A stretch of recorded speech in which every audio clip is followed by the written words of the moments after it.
5 million salaried people have lost their jobs in July, and this is as per the data released by the Center for Monitoring India Economy. This has taken the total number of job losses in the category to close to 19 million. On a net basis, the plight of salaried employees has worsened since the lockdown began, and by July, their losses had swelled to 18.9 million.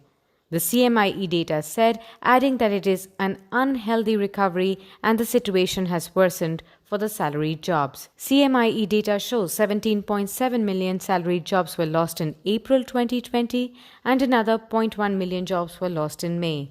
Though 3.9 million jobs were regained in the month of June, additional 5 million jobs have been lost in July.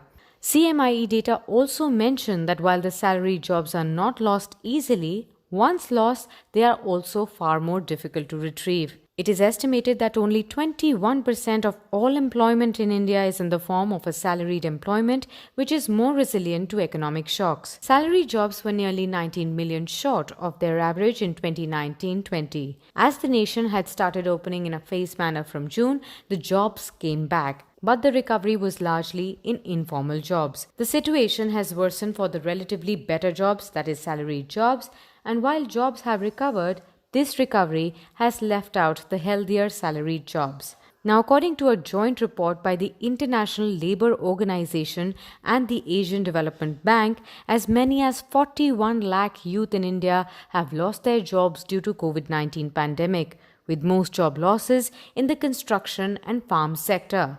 That's among the 7 key sectors. The report titled Tackling the COVID-19 Youth Employment Crisis in Asia and the Pacific said the young people's employment prospects in Asia and the Pacific are severely challenged due to the pandemic. It also said that youth will be hit harder than adults, that's 25 and older, in the immediate crisis and risk bearing higher longer-term economic and social costs, said the report. Now, between 1 crore and 1.5 crore youth jobs, that's full-time equivalent, may be lost across 13 countries in Asia and the Pacific in 2020. The report also cites 3 ways in which young people are affected in the current crisis. These are job disruptions in the form of reduced working hours and earnings, and job losses for both paid workers and the self-employed.